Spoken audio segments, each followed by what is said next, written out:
When you deploy your software, how do you deal with uncertainty?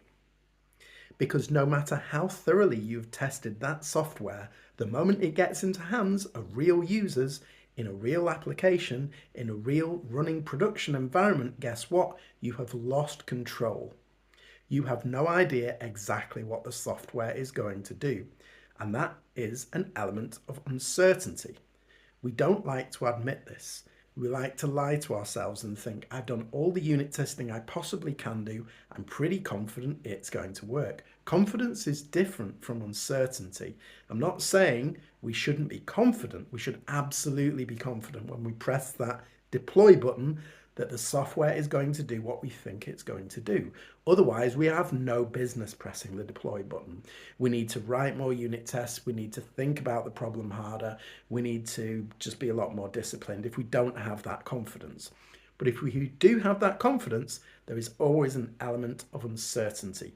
Personally, I find observability helps me to de-risk that uncertainty. That uncertainty will always be there. And if we think it isn't, then we're simply lying to ourselves. Things will always go wrong.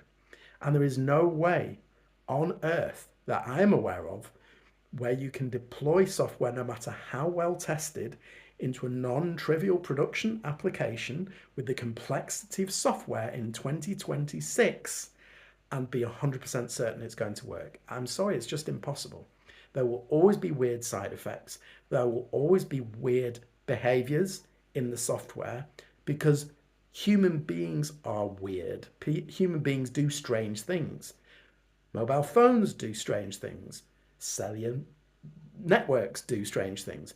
There's a lot of unknowns and there's a lot of chaos which generates that uncertainty. Observability is the thing that helps me sleep at night, basically. It's the thing that helps me combat that uncertainty with not guesses, not wishes, not hopes. Hope is not a strategy. It's the thing that helps me combat that uncertainty with data.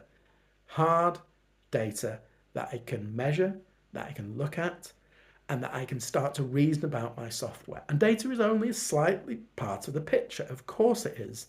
I'm not saying we know exactly what's going on from data. It can just give us a small window into what's going on.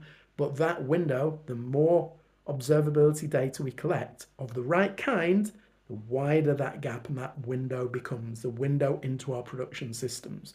And with this, we can start to de-risk things, at least a little. So, uncertainty, observability helps.